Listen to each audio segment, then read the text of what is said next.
Hey there, sleepyheads. Did you know that the average person spends about a third of their life sleeping? That's right, sleep is a fascinating phenomenon that we all experience every day. Welcome back to our channel where we're about to dive into some mind-blowing facts that will have you drifting off to dreamland in no time. Ever find yourself tossing and turning at night, struggling to fall asleep? You're not alone. Many people face this challenge, but fear not. We've got some facts that might just help you catch those Z's. Today, we dive into the world of rubber production. But before we start and you doze off, please be so kind to like this video. It lets YouTube and me know that you like what I do and helps me to create more videos. But now let's dive right in. Rubber, a ubiquitous and essential material in modern life, has a production process that is both detailed and systematic.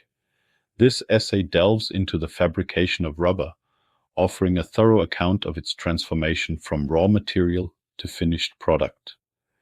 The journey of rubber, while technically fascinating, is presented here in a manner that emphasizes the routine and procedural nature of its production.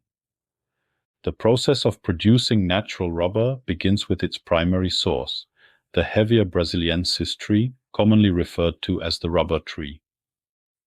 These trees are extensively cultivated in tropical regions, particularly in Southeast Asia, with Thailand, Indonesia, and Malaysia being major producers. The initial phase involves the careful cultivation of rubber trees, which includes land preparation, planting seedlings, and ongoing maintenance of the plantation through meticulous agricultural practices. It typically takes about 7 years for rubber trees to mature and become ready for tapping, the process by which latex is extracted. Latex, a milky fluid containing rubber particles, is the cornerstone of natural rubber production. Tapping rubber trees is a precise and delicate operation.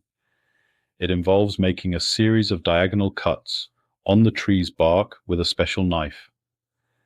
These incisions are crafted to allow latex to flow out without causing significant harm to the tree. Latex is collected in small cups attached to the tree, often during the cooler early morning hours to maximize yield. This seemingly simple task requires considerable skill to ensure the tree's health and the consistency of latex flow. Once harvested, latex is collected in larger containers and subjected to coagulation, the initial step in converting liquid latex to solid rubber. Coagulation is typically induced by adding acids, such as formic acid or acetic acid, to the latex. The acid causes the rubber particles to coagulate, forming a thick, curd-like mass. This mass is then washed to remove impurities and excess acid, ensuring the quality of the resulting rubber. Following coagulation, the rubber undergoes a drying process to eliminate moisture. This can be accomplished through several methods, including air drying, smoke drying, or oven drying. Air drying is the simplest method, involving the spreading of rubber sheets in a well-ventilated area. Smoke drying, a more traditional technique, involves hanging rubber sheets in a smokehouse where they are exposed to wood smoke. Oven drying, in contrast, is a more controlled process using heat to expedite drying. After drying, the rubber must be vulcanized, a critical process that enhances its properties.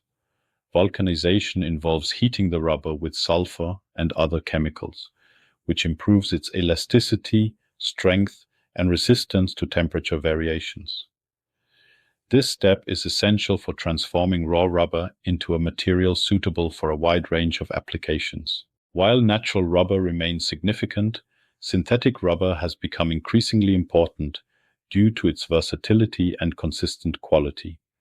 Synthetic rubber is produced through the polymerization of various monomers, such as styrene and butadiene, derived from petroleum byproducts. There are two primary methods for producing synthetic rubber: emulsion polymerization and solution polymerization. Emulsion polymerization involves dispersing the monomers in water, along with surfactants and initiators. The polymerization reaction takes place in the emulsion, forming rubber particles. These particles are then coagulated and processed similarly to natural rubber. Solution polymerization, on the other hand, involves dissolving the monomers in a solvent and carrying out the polymerization reaction in this solution. The resulting polymer is then precipitated out and dried. Solution polymerization allows better control over the molecular weight and properties of the rubber, making it a preferred method for certain applications. Several types of synthetic rubber are produced, each with unique properties and uses. For instance, styrene butadiene rubber, SBR, is widely used in tires, footwear, and industrial products due to its good abrasion resistance and aging stability.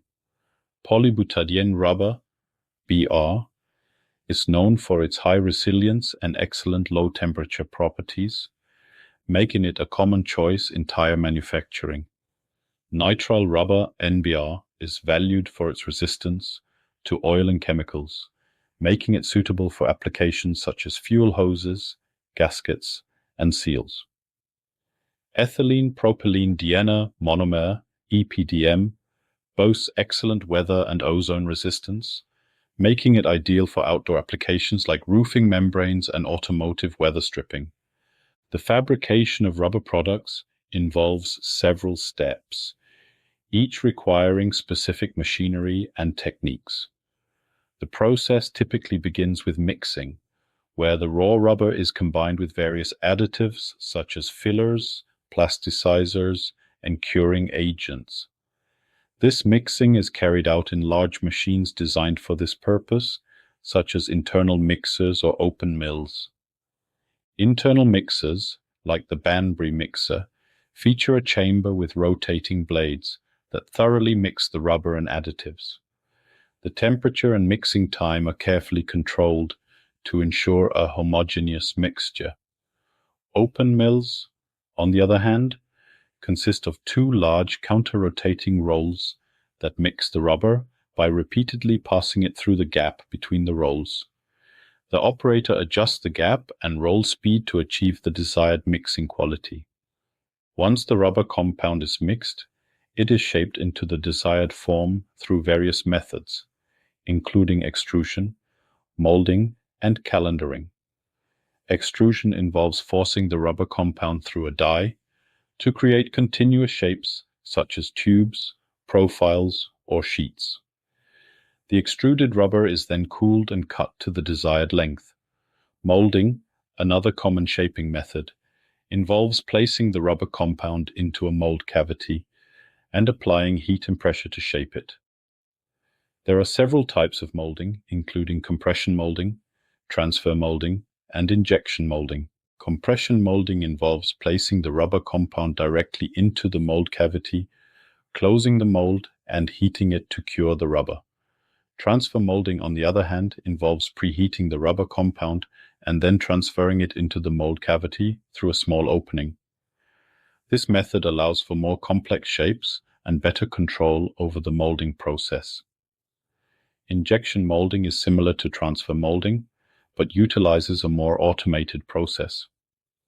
The rubber compound is injected into the mold cavity under high pressure, allowing for rapid production of intricate shapes. Calendering is another technique used to produce rubber sheets or films by passing the rubber compound through a series of heated rolls. The gap between the rolls determines the thickness of the final product. Calendering is often used in the production of conveyor belts, gaskets, and rubberized fabrics. After the rubber products are shaped, they undergo various finishing processes to enhance their appearance, performance, and durability. These processes may include trimming, buffing, and coating. Trimming involves removing excess material, such as flash or sprues, from the molded rubber products. This can be done manually or using automated trimming machines. Buffing is the process of smoothing the surface of the rubber products to improve their appearance and performance. This is often done using specialized buffing machines that employ abrasive wheels or belts, coating involves applying a protective or decorative layer to the rubber products. This can be done using various methods, such as spraying, dipping, or brushing. The journey of rubber from raw material to finished product is a testament to the complexity and precision of modern manufacturing processes. Despite its mundane nature, the fabrication of rubber involves a series of carefully controlled steps, each contributing to the creation of a material that is indispensable in countless applications across various industries. Whether it is the tires on our vehicles, the seals in our engines, or the soles of our shoes, rubber plays a crucial role in our daily lives. Its fabrication a silent testament to human ingenuity and technological advancement. The rubber industry continues to evolve, driven by ongoing research and development efforts aimed at improving the properties and performance of rubber products. Innovations in polymer chemistry, processing techniques, and material science are continually pushing the boundaries of what rubber can do. Yet, despite these advancements, the core processes of rubber fabrication remain rooted in the same fundamental principles that have guided the industry for decades. Understanding the intricacies of rubber fabrication provides a deeper appreciation for the material and its widespread use. From the careful cultivation of rubber trees to the precision of modern synthetic rubber production, each step in the process is a crucial link in the chain that transforms raw latex or monomers into the versatile, durable material we rely on every day. This essay, while perhaps tedious in its detailed examination, serves to highlight the essential and often overlooked processes that underpin the manufacture of rubber, a material that is as commonplace as it is vital. The intricate dance of producing rubber continues as we explore the mixing phase in greater depth. When it comes to mixing the raw rubber with various additives, precision is key. The additives, which include fillers to enhance strength and durability, plasticizers to increase flexibility, and curing agents to facilitate vulcanization, are meticulously measured and blended with the raw rubber. This blending occurs in large mixing machines such as internal mixers, like the Banbury mixer, and open mills. The Banbury mixer, with its rotating blades within a chamber, thoroughly mixes the rubber and additives under controlled temperature and time conditions to ensure a homogeneous mixture. Open mills operate with two large counter-rotating rolls, repeatedly passing the rubber through the gap between them, a process adjusted by the operator to achieve the desired consistency and quality. Following the mixing phase, the rubber compound must be shaped into the required forms. Extrusion, molding, and calendering are the primary methods used for this purpose. Extrusion forces the rubber compound through a die to create continuous shapes such as tubes, profiles, or sheets. Once extruded, the rubber is cooled and cut to the necessary length.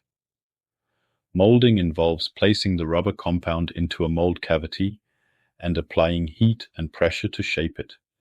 This process includes various techniques like compression molding, where the rubber is placed directly into the mold cavity, which is then closed and heated to cure the rubber. Transfer molding preheats the rubber and transfers it into the mold cavity through a small opening, allowing for the creation of more complex shapes with better control. Injection molding, a more automated version of transfer molding, injects the rubber compound into the mold cavity under high pressure, facilitating the rapid production of intricate shapes. Calendering is another technique employed to produce rubber sheets or films. It involves passing the rubber compound through a series of heated rolls, with the gap between the rolls determining the thickness of the final product. This method is particularly useful in the production of conveyor belts, gaskets, and rubberized fabrics. Once the rubber products are shaped, they undergo finishing processes to enhance their appearance, performance, and durability. These finishing processes include trimming, buffing, and coating.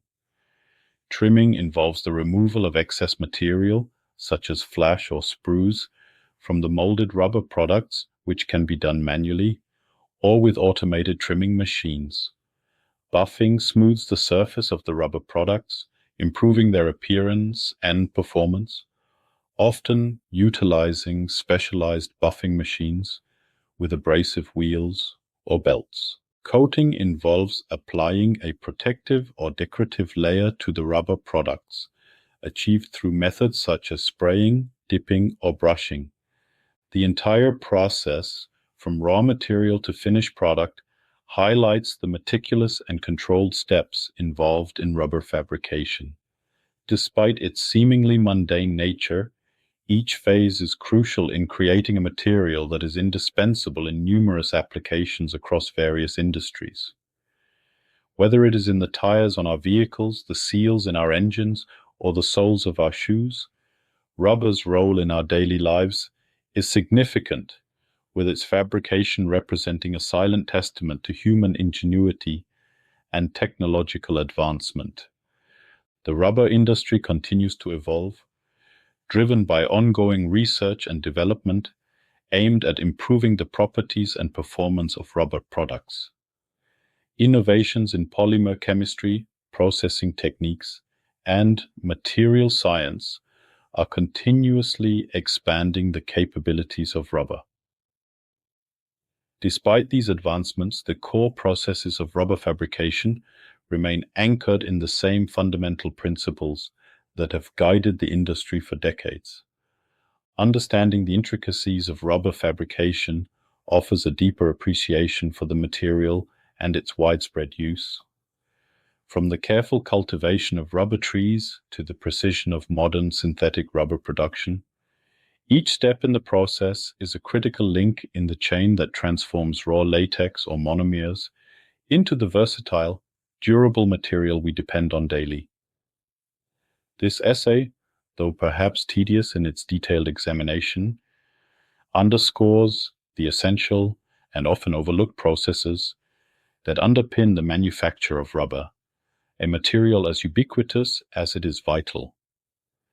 As we delve further into the production of synthetic rubber, it is important to note that the polymerization process, whether through emulsion or solution methods, requires stringent control over numerous variables to ensure the desired properties of the final product.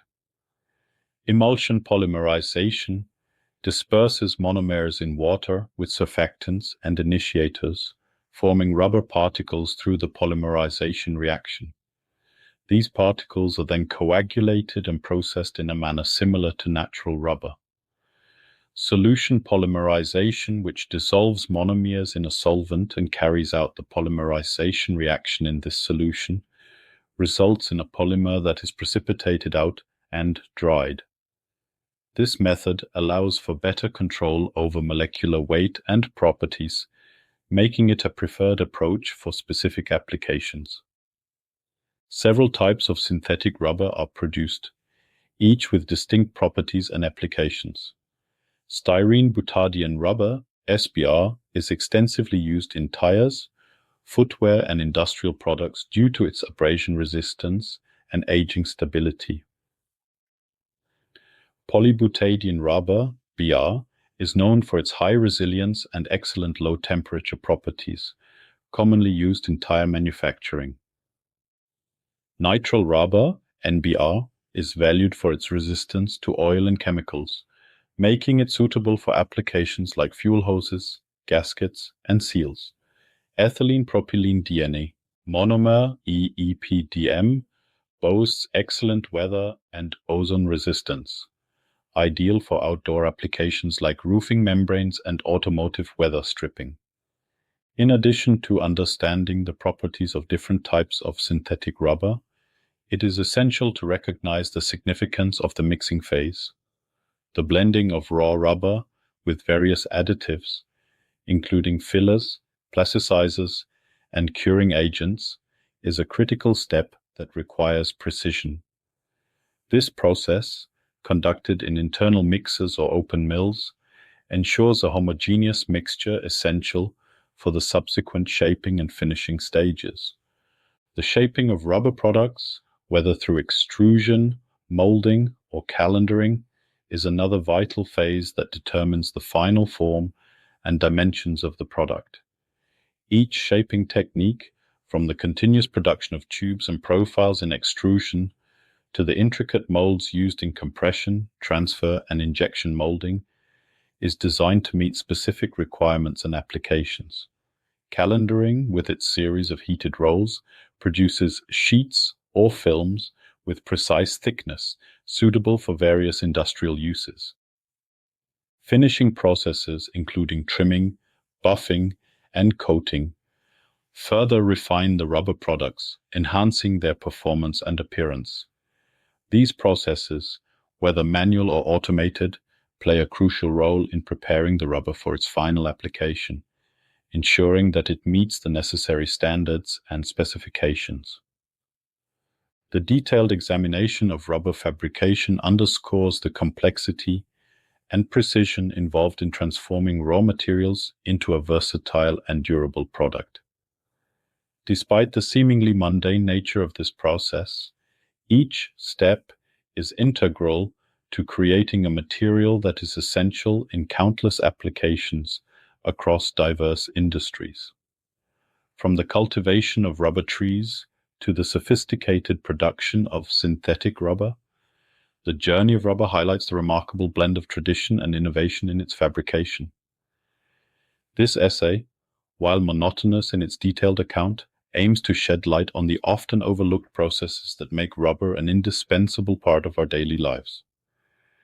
As the exploration of rubber fabrication continues, it is crucial to delve deeper into the intricacies of vulcanization, a process that fundamentally transforms rubber's properties. Vulcanization, named after Vulcan, the Roman god of fire, involves heating rubber with sulfur and other chemicals. This process creates crosslinks between the rubber molecules, significantly enhancing its elasticity, strength, and resistance to various environmental factors. The discovery of vulcanization by Charles Goodyear in the 19th century was a pivotal moment in the history of rubber, enabling its widespread use in numerous applications. Vulcanization is typically conducted in large industrial autoclaves or specialized curing presses. The precise control of temperature and curing time is essential to achieve the desired properties in the final product. During vulcanization, sulfur atoms form bridges between the long polymer chains of the rubber, creating a three-dimensional network that imparts greater mechanical strength and stability. This process can be adjusted to produce varying degrees of hardness, flexibility, and other properties, depending on the intended use of the rubber product. In addition to sulfur, other vulcanizing agents and accelerators are often used to optimize the process. These include peroxides, metal oxides, and various organic compounds that enhance the speed and efficiency of vulcanization. The choice of vulcanizing agents and accelerators is determined by the specific requirements of the rubber product, such as its operating environment and mechanical stresses it will encounter. The importance of quality control in rubber fabrication cannot be overstated. Throughout the entire process, from raw material extraction to the final product, rigorous quality control measures are implemented to ensure consistency and reliability. Testing laboratories play a vital role in this aspect, conducting various tests on rubber samples to assess properties such as tensile strength, elongation, hardness, and aging resistance. These tests help identify any deviations from the desired specifications and allow for adjustments in the manufacturing process to maintain high standards. The environmental impact of rubber production is another critical consideration. Both natural and synthetic rubber production have significant ecological footprints. Natural rubber cultivation can lead to deforestation and habitat loss, while synthetic rubber production relies on petroleum-based feedstocks, contributing to greenhouse gas emissions and pollution. Efforts to mitigate these impacts include sustainable rubber farming practices, recycling of rubber products, and the development of bio-based synthetic rubber alternatives. The industry is increasingly focused on reducing its environmental footprint through initiatives such as the Sustainable Natural Rubber Initiative, SNRI, and the exploration of alternative feedstocks for synthetic rubber, such as biomass-derived monomers. In conclusion, the fabrication of rubber is a multifaceted and intricate process involving numerous steps, each essential to transforming raw materials into a versatile and durable product. From the cultivation and tapping of rubber trees to the polymerization of synthetic monomers, the blending of raw rubber with additives, shaping through extrusion, molding, or calendering, and the critical process of vulcanization, each phase is meticulously controlled to ensure the final product meets the required standards. Despite its seemingly mundane nature, rubber fabrication represents a remarkable blend of tradition and innovation, with ongoing research and development efforts, continually pushing the boundaries of what rubber can achieve. This essay, while intentionally monotonous in its detailed examination, highlights the essential and often overlooked processes that underpin the manufacture of rubber, a material that is indispensable in countless applications across various industries, and underscores the significant role it plays in our daily lives. As we come to the end of our journey through the world of rubber production, let us reflect on the intricate processes and the humble origins of this remarkable material. From the early days of tapping latex from the heavier Brasiliensis trees to the sophisticated techniques of modern manufacturing, rubber has become an integral part of our lives, often unnoticed yet profoundly impactful. As the gentle tapping of latex flows from the trees, imagine the rhythmic sounds blending into the serene whispers of nature. Each step in the production process, from harvesting to vulcanization, follows a soothing, methodical pace, much like the steady beats of a calm heart. The transformation from a milky sap to a resilient, versatile material is a testament to the quiet wonders of natural and human ingenuity. Now, as you drift into slumber, let the story of rubber cradle your thoughts. Picture the lush rubber plantations swaying gently in the breeze, the peaceful stillness of the processing plants, and the soft hum of machinery working in harmony. Allow these tranquil images to envelop you, guiding you into a state of deep relaxation and restful sleep. May your dreams be as resilient and serene as the rubber we have explored. Have a wonderful sleep, filled with peace and calm. Good night.